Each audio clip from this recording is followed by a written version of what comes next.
hard sometimes feeding kids because like they can't always like understand like what they're craving and what they're in the mood for. That's why I try to make my meals as like versatile as possible, where like you can make it work for like everyone's preferences. My husband has celiac and my middle son's gluten-free. All of my recipes are gluten-free for that purpose. You decided to start a snack company. Can we talk about when you remember having the first idea? Yeah, it was 3 years ago. I was sitting on my couch and I'm like, Jordan, we have to start a kids snack brand. He's like, Rachel, are you kidding? Kids love crunchy, salty, cheesy snacks. Yeah. So we're really proud. You're listening to Be Well by Kelly LeVeque. Rachel Mansfield, welcome back to the show. It is so good to see you. For people that don't know Rachel, she is a food blogger extraordinaire. She is the mom of 3 little boys. She has written multiple cookbooks, and her newest one comes out in August. It's called More Please. But in today's episode, we're going to talk about mom life and building the next generation snack brand, which has been so fun to watch behind the scenes on your Instagram. But cadootz is now available. It is. Thank you so much. I wish everyone had that like energetic, positive welcome in life. I need you to like wake me up with that in the morning. Yeah. I'm so excited to be here and I'm excited to catch up and chat. It's been so long. It has been long. I feel like our lives have paralleled in a lot of ways with 3 little boys. And like feel like I'm like constantly making food and I'm constantly like looking for inspo and you're always good at sharing it. But how did this all get started for you?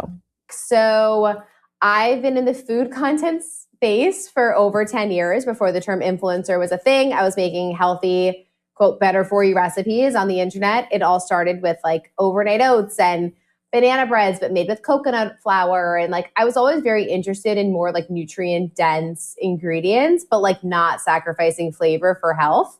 I was working at a beverage company and I felt that I was undercompensated for my job. So I said that I was going to start making overnight oats and deliver them to people throughout Manhattan. We were living in the city at the time. And my husband's a bit more like down to earth in terms of like the crazy visions and ideas. He's like, Rachel, why don't you just share your recipes? So I really wanted to like have a side hustle of sorts, but I never thought I would be like sharing recipes that people would actually want to make. So when I was fired from my job at the beverage company, it really forced me to be like, can I run my food content site full time? I had 10,000 Instagram followers at the time, which to me was a lot. And I'm like, oh, wow, this is amazing. People make my recipes. But I didn't think I could scale it. Like I didn't think I could monetize it and like turn it into a profitable business. We had just gotten married and I was sitting at dinner with my parents and my husband and they were like, just give yourself 6 months. Like you have a good savings. Like I like lived home after school. Like I've always tried to like save and prepare for these moments.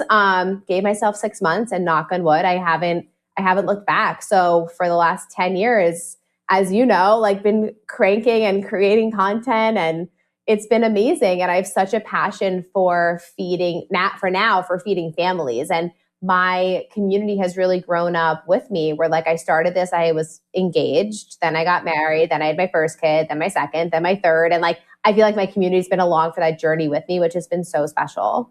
Yeah, well, I've been along for that journey as well. And I have watched you move from making like pretty much like an overnight oat or a banana bread to being like, here's a whole sheet pan of like for dinner for the whole family, or here's how I stock my freezer. And it's been really supportive. So I kind of want to dive into a little bit of that because you obviously are feeding the same amount of humans in your house as I'm feeding, and it's a lot of work. So like, how do you take care of your family the way that you do and also run your business? Like, what systems do you have in place to like make that happen? It is not easy. And like, you understand this, like, 5 p.m. rolls around and like dinner has to be on the table because my kids are hungry or they're on their way back from soccer, or like this one has this tutoring or this math or whatever. And I'm typically still on the phone on meetings at that time. And I learned that if I don't plan what we're eating for the week, I'm like setting us up for failure. So earlier in the week, I map out our meals and I started sending a weekly newsletter with this where it's like one meal that I'm planned for each day. And like they're meal preppable if meal prep is your thing, but they're quick and easy dinner recipes that are typically ready in under 30 minutes. And that way, like, we know what we're eating each day. We have the groceries on hand. And all of my recipes are like adaptable for like what families want. So like my kids don't want to eat like a salad, for example. So it's like I find ways to like make the same meal for me and my family, but have it so you can customize it for everyone's needs. Like, for example, we just did I have like a Chipotle copycat burrito bowls. And on Sunday, I had my brother and his fiance over for dinner. Like I made dinner for 7 people. And everyone was able to take the dinner and make it how they wanted it. So like some people had it as a burrito, some people had it as a taco, some had it as a salad, some a burrito bowl, like, and you really could like make it work for you. But planning has been a huge savior for me in just like not having to stress over like dinner time. So do you grocery shop one day a week and get through an entire week's worth of meals with one shop? You definitely can if you follow the grocery list that I create and send out. You know, for me too and our family, like I'm always testing and creating new recipes. Like when I was testing for More Please for my next cookbook, like there was so much food going on. So like if I wasn't creating recipes, yes, it'd be one grocery shop for the week because that's how I set it up. And I also have it where like you reuse the same ingredients. So if you buy like a jar of pasta sauce and you only use half of it, like you're going to use that pasta sauce in another recipe too. So nothing goes to waste. But yeah, I mean, you really could grocery shop one time and make it work. I decidedly can't do that because I constantly need new ingredients when I'm testing recipes. Yeah, I feel like I cannot keep up in my house. Like I'll have the idea of like, okay, the couple of meals I'm gonna make in the next couple of days, but I feel like I have to grocery shop every like 2 to 3 days because it doesn't matter. Like they're eating through so much more food than I ever anticipated for them to eat, and it just like the regular cadence of whether it's like apples or berries or like carrots and Persian cucumbers, like the things I know that they're like that are going in their lunch boxes or that they're like grabbing after school with peanut butter or whatever. I'm like, whew, holy cow! It's a lot. What's happening? You know what I started doing though is on Saturdays I do a Costco delivery to my house because my kids, as you were listening, like my kids eat all the same things, like Persian cucumbers, that's their favorite, all the berries, all the fruit, and like Costco, I just get it's like delivered to my house, which saves me like it's a 30-minute drive from my house, so it saves me like basically 2.5 hours by the time I like drive to Costco, do the haul, like unpack it, etc. I also started like meal prepping in a lot of ways for my kids' lunchbox and their snacks. So like I wash all the berries on Sunday, I slice all the cucumbers, peel the carrots, have like cheese cut up. Like I always like try to prepare because kids eat so much and like otherwise I'm washing my strawberries every single day and like no one has patience or time for that. So I think always just like, and it's annoying do I want to spend 2 to 3 hours on a Sunday prepping for my children's lunch boxes? No, but do I love myself on Wednesday when I'm scrambling to like pack their lunch the night before in the morning or whatever? It's so nice to just be prepared. But like, I don't think we have to be so regimented about grocery shopping. Like if you run out of something, just like run to the store, like go get it delivered, like whatever works for you. Yeah. I will say that, that was kind of the way that I meal prepped is just like meal prep light, which is what I call it, which is just like I rinse and prep my produce so that it's easy to like throw into a weeknight meal, put into a lunchbox. But it's hard for me to like meal prep a recipe and actually eat it 3 or 4 days later. Like I feel like it's most of the things I make are so fast that I would rather just make it fresh. And I'm the same. Like my boys we're plating dinner at 5 p.m. and I'd much rather feed them a little earlier and know that they're not like overly snacking. And we'll get to the snacks because that's your next venture. But so what are some of your favorite meals to make that are like tried and true, Rachel Mansfield, like specials that I think if someone is new to your content, you're like, this is going to save you and your family's going to love it? That's a good question. So there's a few that I have, like I call them like the dinner rotation. So my top recipe in my family and on my website are my Thai turkey meatballs and a coconut curry sauce. And like the broth, like I could drink it. It's so good. It's like full fat coconut milk, red curry paste, which like you don't have to put too much in, just like a little bit adds so much flavor. And if they're oven baked turkey meatballs, like I even like will shred zucchini and carrots to put it into the meatballs to like get extra veggies in. That's one of our go-tos because it's like ready in under 30 minutes. You could serve it with rice, quinoa, over zoodles, cauliflower rice, anything you want. I make a no boil pasta bake, which truly is like a dump and bake meal. You put any pasta you want. You can use a chickpea pasta, brown rice. My husband has celiac and my middle son's gluten-free. So we always do, all of my recipes are gluten-free for that purpose. And it's pasta, sauce, bone broth, and coconut milk, cheese. You could put some protein in it if you want, like ground sausage or beef or meatballs, veggies, and you put it all in the baking dish, cover it, and then just cook it. And you don't even have to boil the pasta beforehand. Like, it really is like amazing. Your kids could be doing your homework or taking their shower or whatever it may be. I make a crock pot taco meat that I'm obsessed with. We really love that. And I do a lot of sheet pan meals. I do a sheet pan sweet potato nachos that I really like. And I do a lot of smash burger tacos. I have like a chicken parm one that everyone really enjoys. And I actually have a lamb and feta smash burger taco in my new cookbook that I'm really excited about. Yum. That takes me back. Those are some ideas. Oh, I love it. Like, do you feel like you lean on a lot of like ground meats to like speed up the process, or do you chop and cook before to like make it go fast? I feel like these are the kinds of things where I'm like, that just makes it, you don't have to like wait. I'm so happy you asked me about ground meat, because my husband makes fun of me. It's like one of my passions in the kitchen is ground meat, to the point where there's a chapter called What to Make with a Pound of Ground Meat, because at all times, I'm not kidding you, I have ground beef, turkey, chicken, and venison all of the time, and lamb all of the time. And like, they're pretty much within reason interchangeable. Like, obviously ground chicken's a lot more sticky. So like, you just have to like, you can add more flour, breadcrumbs, or whatever. But you know, you could really like sub them in, like tag one in and take one out, like whatever you want. I love ground meat. I also just like the consistency of it better. Call me crazy, but like, I like that I could use it for meatballs. I could use it for a burger. I could ground it up and use it for like any, like a taco meat kind of vibe. I think it's so much more versatile, and it typically is more affordable as well. And when it's on sale, I stock up like there's like a snowstorm coming. Like, I buy so much stuff on sale because it's the best time to stock up on meat, and meat is always on sale. It's great.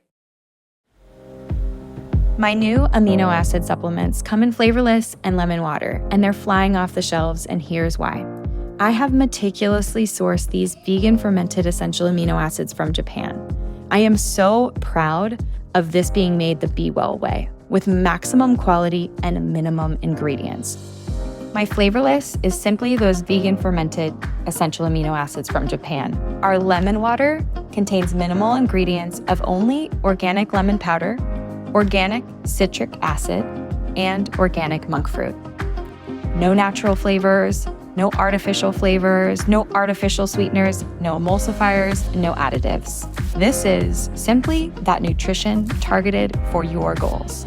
If you want to give my Be Well protein or aminos a try, or restock it if you're already loving it, take advantage of my gift for podcast listeners. Code podcast10 is going to get you $10 off just for being a listener. Write it down and shop with me after you listen. Yeah, I will say. And it's easy. Well, it's just so easy to cook if someone isn't like a home chef and they're like getting into the vibe of like, okay, how do I take care of my family, and how do I cook something quickly? Are any of your boys picky? Yes, they're particular. Like, I know their style. Like, Brody is my middle son. He's almost 5. Oh wait, actually, speaking of ground meat though, did you just come out the stainless steel ground meat? Yes, and I will send you one. Okay, I don't want to forget to bring that up. Okay, great. Because I saw that and I was like, oh my God, I just threw out my the black one, because I like was reading all about the toxicity of it. So I was really excited. Congrats. Yeah, no, I will send you one immediately. Actually, like when this podcast is over, I'll get one in the mail to you. I've cleaned out my kitchen multiple times, but like I remember when I registered for everything in like 2011, we got married in 2012, and I like got an all-clad stainless steel set and some like Le Creuset, like enamel cast iron. That's all great.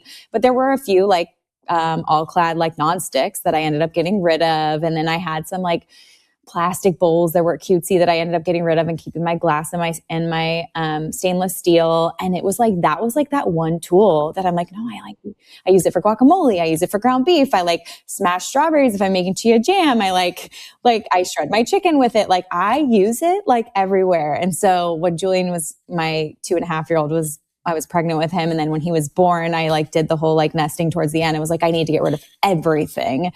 Complete minimalistic kitchen. Like we didn't bring a microwave to this kitchen, like to this house. Like we went like kind of crazy.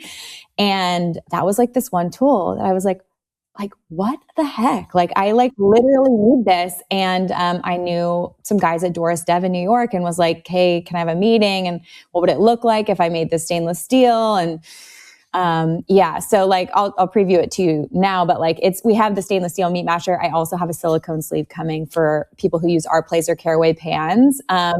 But it's food grade silicone, so you can decide. And then that way, if the silicone gets gross, like you still always have like the stainless steel, and you can buy a new sleeve. Like it can go in your dishwasher, high heat. Like, please don't just leave it in the pan though, because like stainless steel, you can't just like let it sit in your pan, or I'll have some kind of like McDonald's like burning lawsuit or something. But full disclosure, yeah, I'll get you one. I'm so stoked on it. Like the weight is a little heavier, right? It's like pretty heavy compared to the plastic version. But once you understand like the weight and get used to it, you won't look back. That's amazing. I'm so happy for you. Yeah. So like I cleaned it out and I was like, oh my God, I can't get rid of this. So I have to like go out and make it myself. And that's what you end up doing, right? Like, yeah, you really do. To answer your question about picky eating, sorry, I just could not forget to bring that up. Yeah. So Brody is my most particular, but I often find that like I thought he was picky, but he just wanted to eat like healthy meals. Like he'll eat a Greek salad where like my oldest wouldn't even touch the color green for a very long time.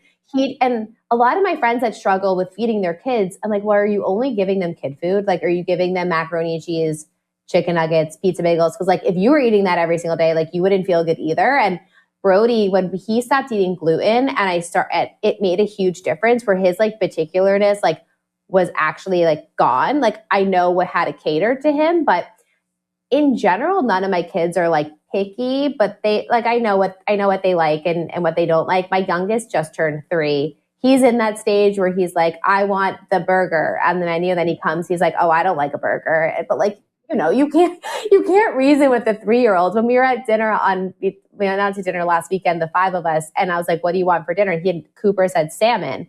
And I'm like, that's interesting. He doesn't really eat salmon, but I got him the salmon because like, whatever, he doesn't eat it. I'll take it home. I'll eat it tomorrow. And he actually ate the salmon. And I was like, wow, you really can't like judge a kid or like if they say no to something one day, they might really like it the next day. And then the next day they might not like it again. But I think it's hard sometimes feeding kids because like they can't always like understand like what they're craving and what they're in the mood for.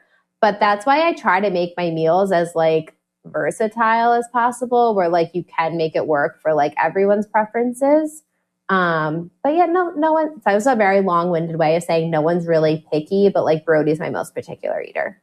It's interesting because I wonder how much of that particularity was about around him not feeling so great when he was eating the gluten, and like how much better he feels now. And like, what a beautiful thing to be particular about, honestly. Like you could just pass that on to his brothers, like, and then the whole family is eating that way, And I feel like eventually all these kids will, like if they grow up in it and they're around it enough. And exactly like what you said, there's so many times where you think like, oh, that my child doesn't like that specific food. And so that you don't offer it.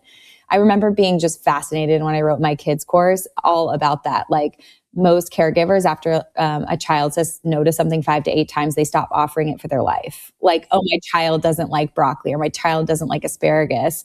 And in reality, it's like the introductions just lowers that threshold, and they end up liking the food or enjoying the food or trying it again, which is like so surprising.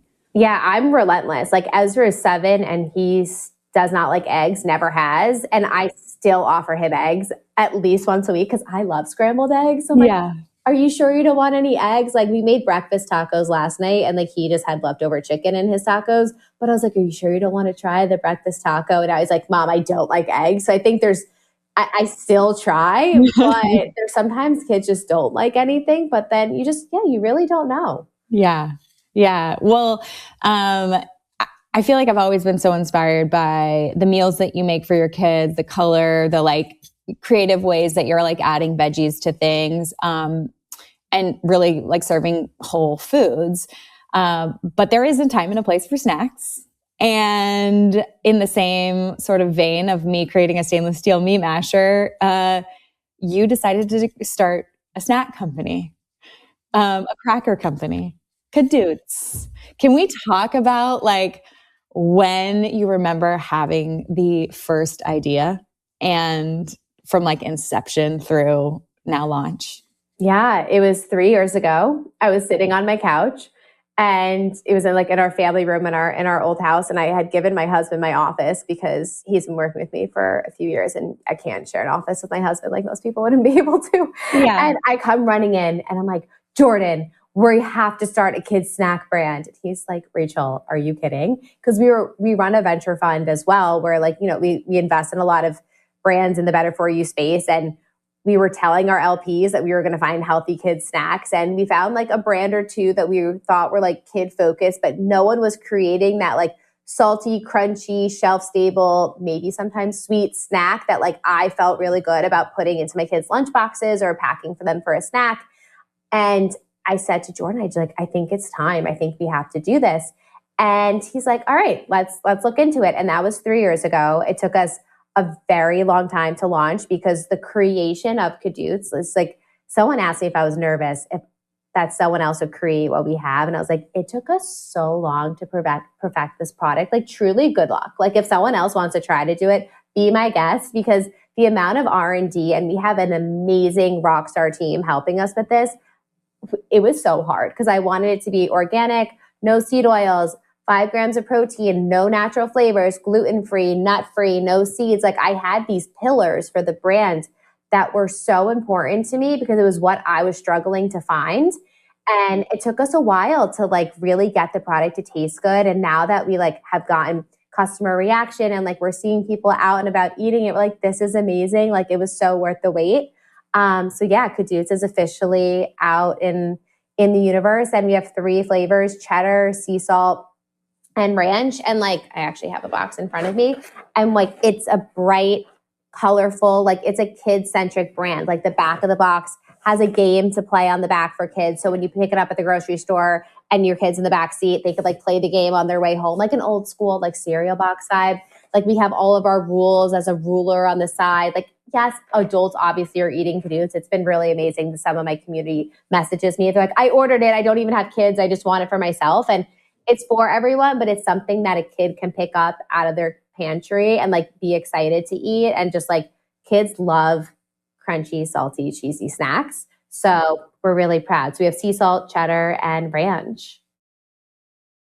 Over the years, my definition of health has really shifted. It's less about doing more and more about supporting my body in a way that actually feels sustainable. Things that help me feel steady, energized, and resilient as life gets fuller and busier. I care deeply about what's happening at a cellular level because that's where long-term health really starts. That's why I'm so excited to share C15 from Fatty 15, the first emerging essential fatty acid discovered in more than 90 years. Fatty 15 was developed after Dr. Stephanie Van Watson discovered the benefits of C15 while working with the U.S. Navy to improve the health of aging dolphins. Based on over 100 studies, we now know C15 strengthens our cells and helps slow aging at the cellular level. When cells are strong, everything works better: sleep, metabolism, and cognitive health. Personally, since taking Fatty 15, I've noticed deeper sleep and more consistent energy. And I love knowing I'm supporting my health long term, not just today. It's science-backed, award-winning, vegan-friendly, and comes in a beautiful reusable glass jar that's easy with refills. Fatty 15 is on a mission to optimize your C15 levels to help support your long-term health and wellness, especially as you age. You can get an additional 15% off their 90-day subscription starter kit by going to fatty15.com/Kelly15 and using the code Kelly15 at checkout. That's crazy. So when you first had the idea, you know, there's a lot of people who have ideas for to start businesses. And I feel like I have so many friends that'll be like, oh, this should be a business, or I would do this. And they kind of get like, either it's golden handcuffs or they're stuck in their corporate careers and they like put so much time into becoming a lawyer. They put so much time into doing X, Y, and Z. Like, what do you think like sets you apart from just thinking of starting a business to like the action of actually bringing this to market?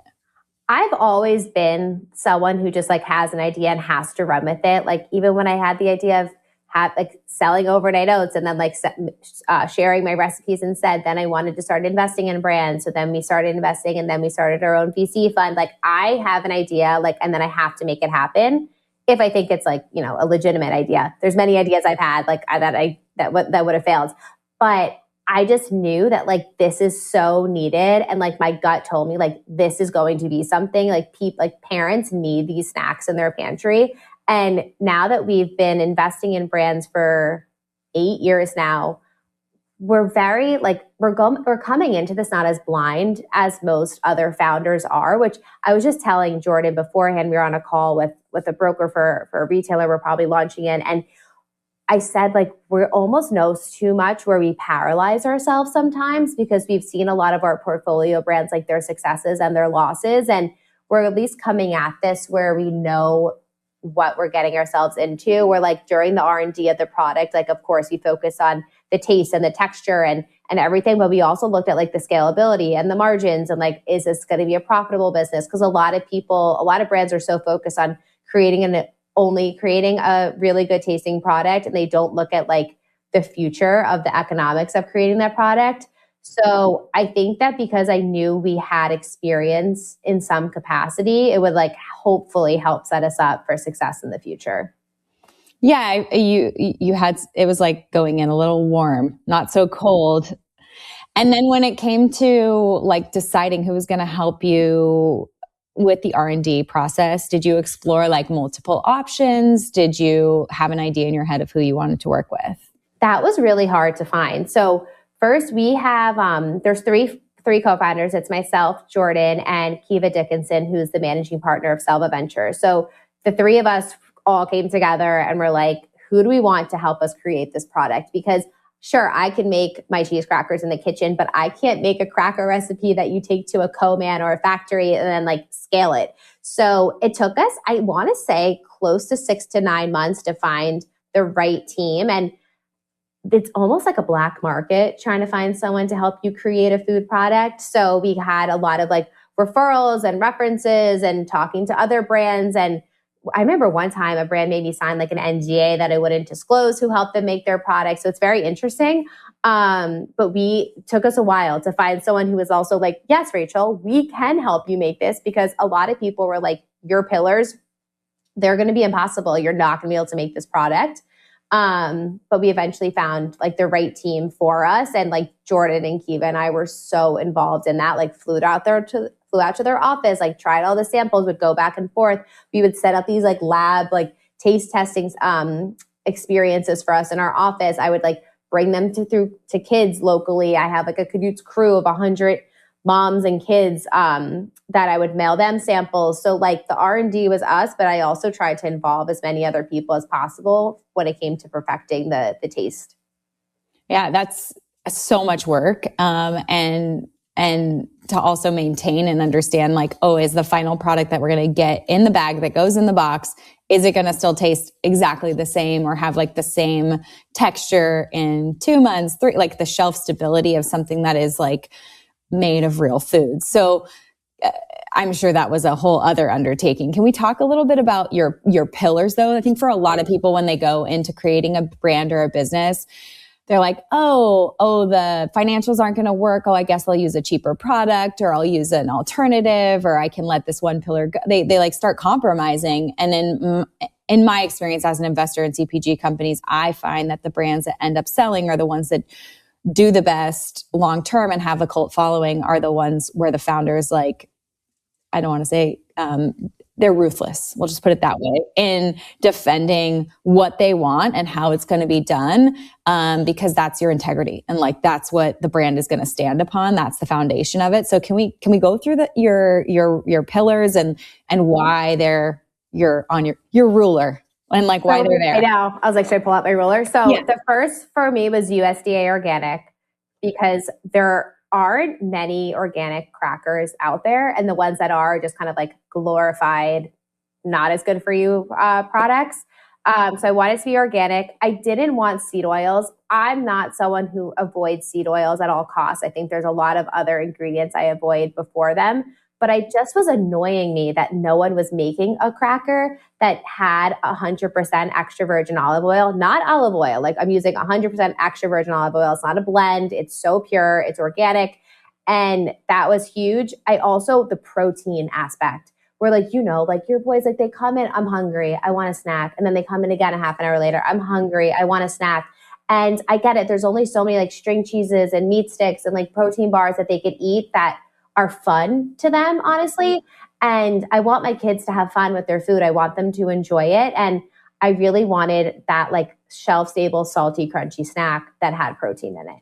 So that was another aspect. I wanted it gluten-free just because selfishly my son and my husband are gluten-free. So I wanted it to be easier. Nut-free and seed-free is because of school rules, and the preschool that two of my boys go to is like very strict. You can't even send a product if it says like may contain, even if it's nut-free. And it's really hard to find snacks that are exciting for kids that are like healthy and nut-free. No natural flavors, which like, as you know, like one natural flavor could have like thousands of ingredients in it, could have hundreds of ingredients, but like the companies don't have to disclose what exactly is in that natural flavor. I bought popcorn the other day, and like we really like this popcorn, and it is organic, but it says butter type flavor on the back.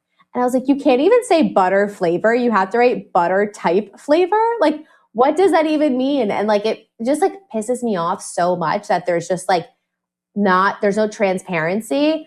So that's pretty annoying. And then we're also the only cracker that's Clean Purity Award certified. So we have like the Clean Label Project. And when they sent us the like, congratulations, like your Clean Purity, I always butcher the name of it, Clean Purity Award certified. Sorry if I'm like not saying it correctly. Right? It's like, you got it. It's a tongue twister for me. Yeah. But they were like, you're the only cracker to have this. I'm like, how? How is that possible? We also use, are you ready? Because I'm going to keep going. We also use gluten-free oat flour that's glyphosate-free. Yeah. There's no gums, no emulsifiers. And I think I reached my max. So there was a lot. So the question is, how do you create a cracker with all of those rules, and what are your ingredients? Like, what are you leaning on to build this cracker to get those 5 grams of protein? So I'll give you cheddar. So we use gluten-free oat flour as our main flour, tapioca. All the ingredients are organic. I'm not going to be annoying and say organic before every single ingredient.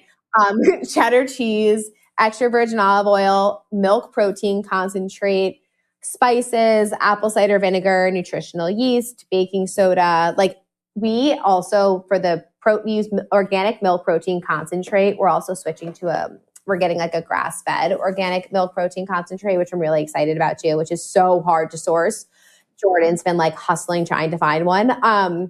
And when we were creating it first, we had hemp seed protein, and the cracker felt like pretty dry. Like it wasn't that texture that we were looking for. And when we switched the organic milk protein, it was like a world of a difference.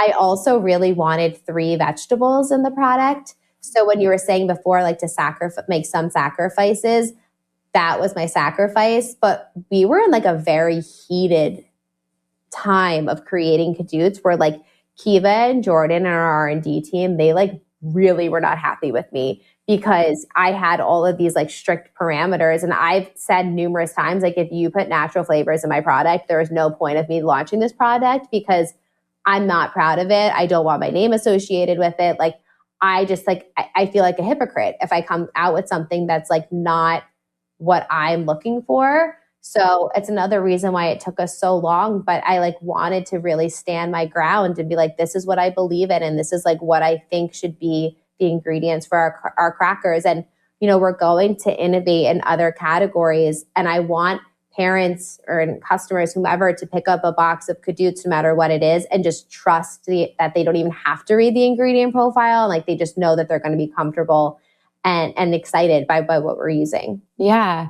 Well, I love all of your ingredients. And if you're going to give up something in your cracker, I think your vegetables was probably the right call since it's such a microscopic amount that you could even be adding for each cracker, and if it's going to change your consistency or add moisture or like anything like that, like you'd want this shelf stability and like the feel and texture to be what you want it to be.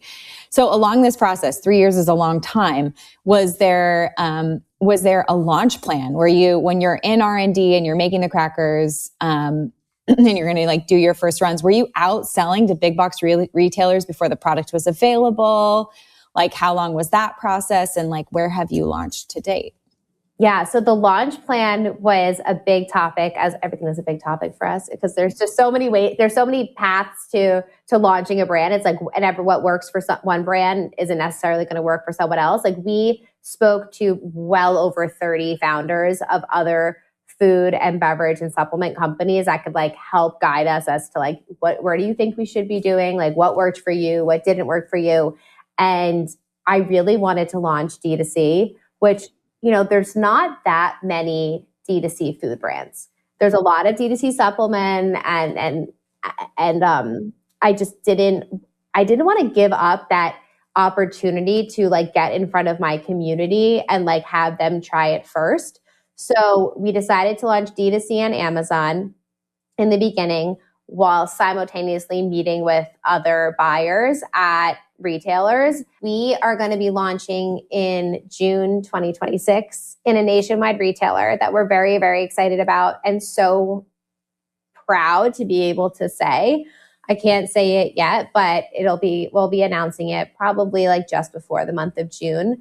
But we were really focused on finding a buyer that believed in what we were doing, and we're more focused on that than like what retailer it was, if that makes sense. Because like we met with a lot of buyers, but if they weren't getting cadootz and like understanding our vision long term, that's like not setting us up for success in their store.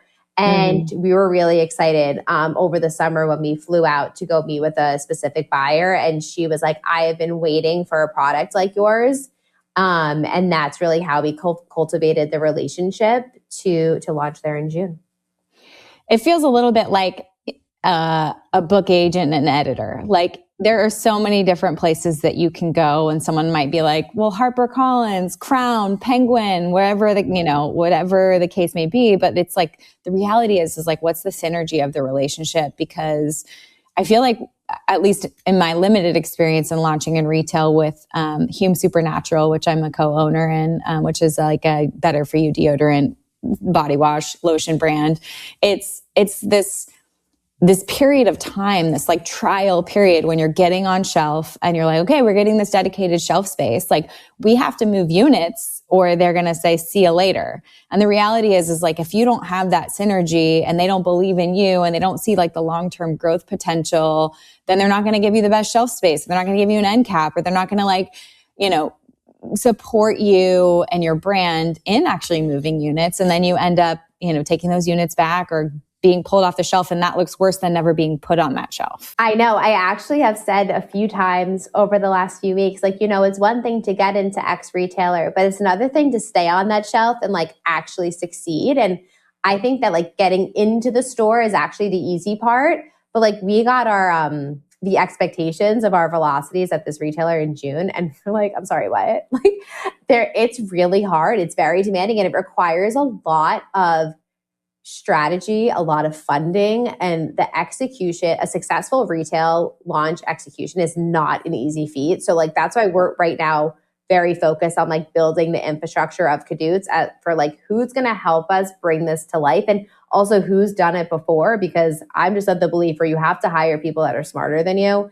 And we have to bring people into this team that like know what they're doing and have done it before, because the opportunity that we've been given is not something many startups and that are just launching. And they granted us that nationwide rollout before we even launched, like before we had our D2C proof and sales. So it's a huge opportunity, but it's really scary for a brand. And like, there's been a lot of brands we all know and love that have gone into certain retailers, get pulled out, and then eventually they get back in, but it's not easy. Yeah. So what does that look like to guarantee like sort of that, proof of concept? Obviously, like you have your community online, and there is something to be said about taking the last decade to build a community online. Like you've put yourself in a position to have an automatic audience, an automatic customer, and that is like priceless. That's priceless for brands, and something different when it comes to selling, any type of product. But you launch on Amazon, you have your proof in the pudding, as they say, or like you can show that you have a certain amount of velocity there direct to consumer. When it comes to getting the word out in today's day and age, 2026, like what does that look like for cadootz? Are you hiring advertising, PR? Like, are you doing ads? Like, how are you reaching outside of Rachel Mansfield's you've built a large community, but large community. How do you reach the people outside of you? So that's been a focus of mine for a while now, where like, I don't want the brand to depend on me to succeed. The brand has to succeed without me constantly posting about it and talking about it. And like, even when it comes to the cadootz snacks Instagram, I'm not all over that Instagram. I'm in probably 30 to 40% of the content. And that's just going to lessen as the brand, as our content creation team continues to create content for us. But the brand has to stand on its own.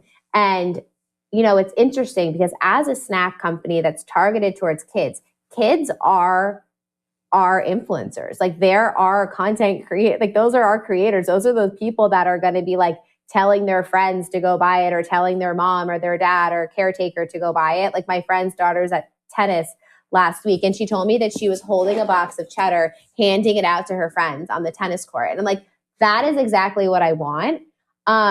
So right now we're really building out like what that looks like and how we can really make kids our influencers in a lot of ways, because kids don't lie. Where an adult could be polite and be like, oh yeah, it's really good, but like maybe they don't really like it. And kids, they're honest, they're brutal.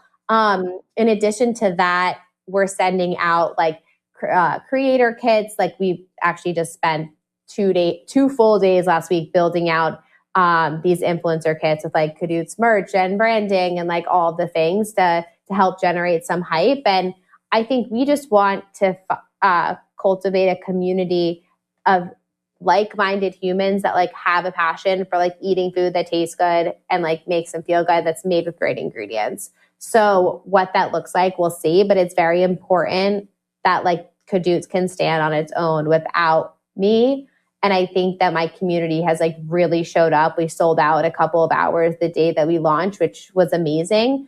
But like, I need to make sure there's like longevity to that. Right. Well, at least that you have that initial kind of like pump into the atmosphere of like, hey, everyone's got our first production run. It's out in the world. People are trying it. They're telling their friends, they're sharing it on the tennis court. Like, that's priceless, like truly. And I think having a good like influencer sort of affiliate network that's going to continue to talk about it. The moms out there sharing it with their kids, the kids sharing it with their friends. Like, that's just kind of like that. It perpetuates the brand, obviously.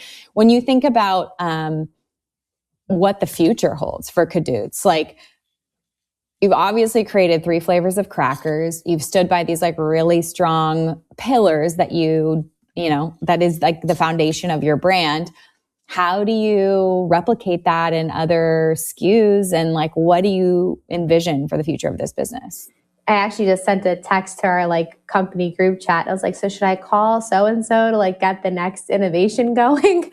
And they're like, Rachel, slow down. But like, I'm so excited by the ideas that I have brewing in my head for cadootz. And there's definitely more snacks to come once we're like, moving and grooving in retail. And come June, I think that's really when we'll start the next stage of like what our products thereafter will be. We're launching, I'll just say it here, it's okay. We're launching snack packs in the retailer, which we're really excited about. And so once we get those like big initiatives up and running, that's when we're going to continue to look into the R&D, because I don't want to be a cracker company. I want to be a snack brand, and I like want to make sure people know that. But yeah, I want cadootz to be able to just be the next gen snack company that parents feel good about and kids actually want to eat. So there's a lot more to come. But in our portfolio brands, like we've seen brands bite off more than they could chew. In the beginning, we're like, I want to do this product and then this product and then this product. And like, they don't even give the like current products time to like get that market penetration and like get into more doors. So we're trying to do this as like mindfully as possible, but also like get all of our excitement out and like create the brand that we want to create. Yeah. It's interesting. I feel like, there's two schools of thought, right? Like create one really amazing product that speaks for itself. It's your hero product. So many brands have this where like the majority of their income is coming, 90% of their income is coming from one SKU, one product that's like their hero product. And the other thing, the other products become noise. And then when they start launching the other products, they talk about that first one less, obviously. But there's that thought of like, no, there's untapped potential and so many more customers that you haven't spoken with yet that you need to just like get out there and get after that. When you think about getting it out there, like just the crackers itself, obviously you want to be a snack brand and not just a cracker company. But when you think about getting the crackers out there, like traditionally, like I used to see you at Expo West, let's say that, like trade shows, buyers, like, are you going to be in a booth at Expo West? Or are you walking the floor and handing out cracker packs? Like what's the plan for you in like using the traditional avenues of growth, but also, like tapping those like newer technologies like AI? Yeah. So, Expo West, I'll be there in March. We're going to walk the floor, like we always do.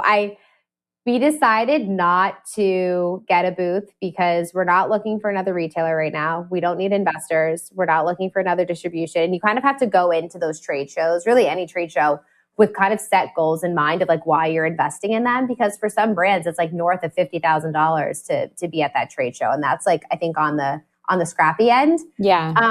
The AI features, it's so funny you say this because Kiva told me the other day, he was giving me some advice on this new AI platform to use. And it's like not loading on my computer. And I'm just like, okay, why is this not loading on my computer? Like, should I not be using this?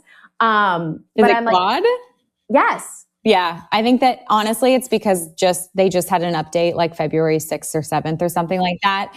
And there was an article that kind of went viral, like 51 million views of this article about how AI is going to take everyone's jobs. And that anyone in like a lower job, any type of like financial analyst to like customer service rep to like your jobs are gone. Like, and they're like, not tomorrow, like not in like 10 years, like tomorrow, like you have an 18 months to 2 year like runway before like AI is literally replacing you. And so you need to learn AI. And like one of the companies that they called it out was Claude. And it's, I've used Perplexity and I used ChatGPT for like a little bit, but then I really was like really liking Perplexity. But then I like read the article and was like one of the 51 million people that read that article and was like, okay, I'm going to try Claude. And like, it literally was like crashing my MacBook. Like I couldn't get it to open. I couldn't get it to connect. I wanted to like upload my old Perplexity, all the things that I've like deep research I've done like into Claude to see like, how does it differ? Because I'm in the middle of my third book and, it's so much easier to write a book when you can mine research through AI versus like the olden days of in like 2017 and 19. It's like a totally different experience, but all that to say, it's not working right now for me either. Okay, so then Kiva was like, just go on to ChatGPT and ask it why Claude isn't working. And I never did that because it was on Saturday morning and just my boys. Family, kids, life. Yeah, Jordan wasn't home for the day. I was like, okay. But I'm interviewing right now to bring on someone. I'm calling it like a unicorn role because it really is going to be someone that helps with like a myriad of things throughout cadootz. And funny enough, I did write so the candidates that are going ahead to like the next stage with us, I gave them a project and I was like, you can't use AI tools to help you with this project because like, I know that we will use AI tools as a company because that's where the future is going and that's where we're headed. But I was like, in this hiring process, I'm like, I need to know that like you have that creativity and that like pulse in you to like help scale this brand. Cause I think it's going to be like the blend of both. where you're not only like solely relying on AI capabilities, but I feel like I need to like get into this a bit more. I don't know if it's because I live in the suburbs of New Jersey where it's just like not as much of a talk, but I was like, you know, he keeps me humble and on my toes. He told me what ChatGPT was a couple of years ago. So like, I was like, oh, I could use this. So we'll see. I don't know. There's a lot of opportunity now to really help successfully grow a brand. I think more so now than there were many years ago. So we'll see. It's amazing. It's amazing to watch. It's exciting to see you just like literally take it to the end zone. You know what I mean? Like, I think a lot of people talk big game. And then when it comes to like launching a product, there's a lot of little steps that lead up to that. Like, are you getting investors? Are you self-funding? Like, how do you get your contract manufacturer? How do you do the R&D to find the perfect cracker? Like, what are your non-negotiables? Like, who's the team? Like, how are you splitting equity? Like, it's just like, it can be a lot of little decisions over and over and over again. And it's not for the faint of heart. So no. I'm so excited to try them. Thank you. I can't wait to hear what you think. I love your non-negotiables. And I would love to like kind of like close out our podcast to talk a little bit about like, how do you carve out a little bit of time for yourself? What like fills Rachel's cup, not as like a mom or a business owner, but like what is like truly you and what you go back to that like, you know, gives you the energy to keep doing all this big stuff that you're doing? Besides sleeping. Yeah. So sleeping is like my favorite hobby, truly. That is like what fuels me. But I go to a heated sculpt class that I'm obsessed with. It's not yoga. It's like a heated Pilates mat-esque type class. And you use weights and a band and a ball. And it's 90 something, maybe 98, 99 degrees, like 70% humidity. I didn't even know that it was humanly possible for me to sweat that much. And when I go to like an infrared sauna, I sweat, but like nothing like when I go to this workout class. And I started going like once a week on like the day that I would wash my hair. And then I became obsessed. And now like that lights me up. Like I had norovirus last week, which was brutal. And I couldn't go to the heated sculpt for 3 days. And I was the meanest, crankiest human. So that really refuels me. Like I leave there and I'm so happy and I just feel lighter. And there's something, my body just like craves heat. And I have like right now, so like my hands and my feet are always like a little bit cooler. So maybe that has to do with it. I don't know. But that is what lights me up and like really makes me like a better mom, a better wife, a better partner. Like, you know, I work with my husband. So like we have to have like our separation and like I get out of the house to go to that. I love that. And when you think about like all of the noise online around like, you should be doing this and you should be doing that and you should be doing this and you should be doing that. Like, what are sort of other than your sculpt class, do you have any other non-negotiables? Do you feel like you're like being pulled by what's next or biohacking or like anything like that? Or like, what's your like kind of like set point around the health and wellness world? I don't really consume that much anymore. I think because like we've been in this for so long that sometimes I just feel like people are like yelling at me online. And like, I'm pretty cognizant of like my delivery of what I want to say to my community so that no one feels like I'm yelling at them. Cause I feel like, you know, I probably have done it in the past, but I don't even follow a lot of like parenting or mom Instagrams anymore, unless they're like the funny ones, because I don't want to be told like this is the way to discipline my child, or this is how I should talk to my child. But like everyone's so different, and I just constantly feel like with all the like health crazes and like the wellness obsessions and this, like there's no one size fits all for anything, and so I'm pretty cognizant of like not consuming a lot. Like my parents make fun of me because I like don't know a lot of what's going on in the news, and I'm not proud of that, but I'm also like, it could be really brainwashing to have people just like, oh, you should try this, and then do this. And I don't know. Do you ever feel just like overwhelmed? Yeah. Like, it's really refreshing to hear you say that. I feel like, there's so much now that you're not just thinking about like your community. Like I think before social media, when our parents were raising us, it was, you go to mommy and me class, or it was like my soccer team and the moms that were on my, like that my mom was friends with on the soccer team. And then it was like the school drop off. Like with their coffee or the pickup or whatever. And it's like, I think, there was a quote that was like, we're not meant to like carry the weight of the entire world. And then I also think there are like, if you just stick to your community, it's like you can show up like physically in person to support your community, to change or to, like help someone through a hard time. I think I was put on this earth to like be a mom and help people with blood sugar balance and show up for my kids. And like the next place I'm showing up is blood sugar balance for kids and how better boundaries can help us do that for our kids. And I feel like this is my next calling. Like I feel called to do it. I feel energized to do it.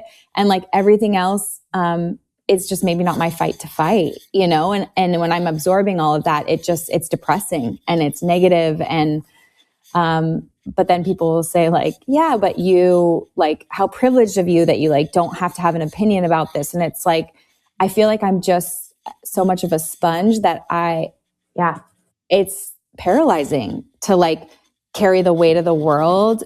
And I'm doing it out of literal, just like self-preservation more than anything. I don't know how you feel, but yeah, I basically can't be told I'm a bad mom and like read the quotes about like what I did wrong. Cause it's immediately like, you're like, oh yeah, well, I definitely do that. Yep. I know that's how I feel. And it's been hard because like, I really like relate to what you're saying. And I also like, I stopped showing my kids on social media because I couldn't deal with like the feedback and the opinions and like this and that and like see a hearing of crazy things that happen. And I'm just like, I can't do this anymore. Like it's really hard. And like, I feel so called to be like doing this next step in my career because also like, posting your life online is like, after a while it's a lot.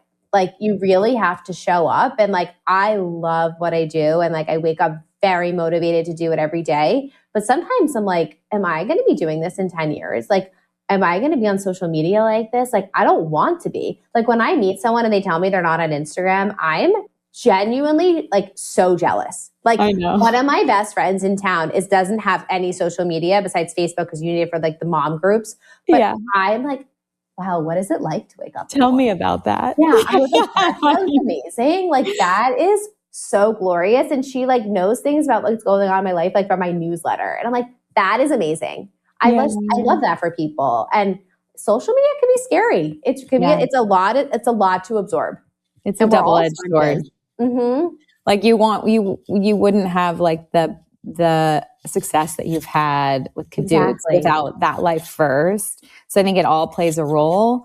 And it's like, how do you show up? And I think, for me, it's like, I just want to be a really like inclusive place where I know my role is to help. Like I'm just here to help, and I feel that vibe from you, whether it's like sharing recipes that like get us moms and dads like through the week and feeding our kids the way that we should, or like the way that we just the way that we're lucky to do. Like it's 2026, man. And today is the year of the fire horse. It's like, it's happening today. Like, oh, interesting. Okay. Right now, Rachel, it's changing everything. This is stepping into action. Everything was planning up until now. So, okay. Here comes cadootz. All right. I'm ready for it. Okay. Well, where can people find cadootz? Where can they follow you? And where can they look out for your new cookbook? More, please. Yeah. So cadootz is at cadootz snacks and cadootz.com. I'm at Rachel Mansfield. There's no E in Rachel on my Instagram and my website. And my next cookbook is called More Please. And it's 100 recipes that they're the subtitles like that even your picky eaters will love. It's really like 100 recipes to feed you and your family so you don't have to stress out about dinner time. I love it. I'm excited to get my hands on it and make some of these meals. I'm always a big fan, Rach. Congratulations on everything. It's really cool to see you take something from a little seed idea to like a full grown business. Thank you so much. It was such an honor to be here. Thank you. Yeah, my pleasure. Thank you for tuning in to this episode of the Be Well by Kelly LeVeque podcast. If you enjoyed the show, please consider leaving a review in your favorite podcast app and subscribing on Apple Podcasts, Spotify, or YouTube. We're also excited to share that full-length video episodes are now on YouTube and Spotify, so you can watch along as you listen. The best way to support me and the show is by sharing it with your friends and family. Your recommendations make all the difference. This is a Wellness Loud production produced by Drake Peterson. The video is recorded by Luke Rodriguez and edited by Jesse Trout. See you next time. The content of this show is for educational and informational purposes only. It is not a substitute for individual medical or mental health advice and does not constitute a provider-patient relationship. As always, talk to your doctor or healthcare team first.